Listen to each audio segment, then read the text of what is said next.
കൊല്ലം അയത്തിൽ ബൈപ്പാസിനോട് ചേർന്ന് NS ഹോസ്പിറ്റലിൻ്റെ പുറകിൽ പാടത്ത് ഒറ്റമുറി ഷെഡിൽ താമസിക്കുന്ന ശശികല.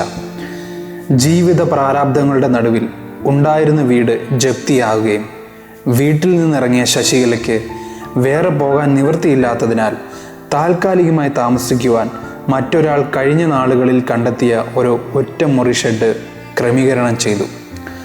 എന്നാൽ അവിടുന്ന് മാറണമെന്ന് ആവശ്യപ്പെട്ടിരിക്കുകയാണ്. കറണ്ടില്ലാതെ പച്ചമണ്ണിൽ അന്തി ഉറങ്ങുന്ന ഈ അമ്മയ്ക്കും കുടുംബത്തിനും വീട് എന്നൊരു സ്വപ്നം ആവശ്യമാണ്. എൻ്റെ പേര് ശശികലയാണ്. ഞാൻ കൊല്ലം ബൈപ്പാസിലാണ് താമസിക്കുന്നത്. ബൈപ്പാസിൻ്റെ അടുത്ത് ഒരു നിലത്തിലാണ് താമസിക്കുന്നത്. എൻ്റെ വീട് ജപ്തിയായി പോയി.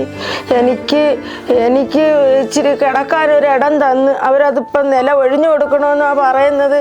എൻ്റെ 8 വർഷം കൊണ്ട് ജയിലിലാണ് ജീവിതം.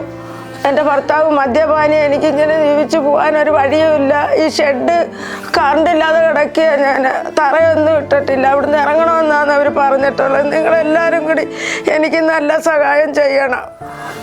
വെള്ളപ്പൊക്കെ വരുന്ന കണ്ടത്തിലാണ് കിടക്കുന്നത്. പെരയ്ക്കകത്ത് വെള്ളം വന്നാൽ ഏതെങ്കിലും കടകളിലാണ് പോയി കിടക്കുന്നത്.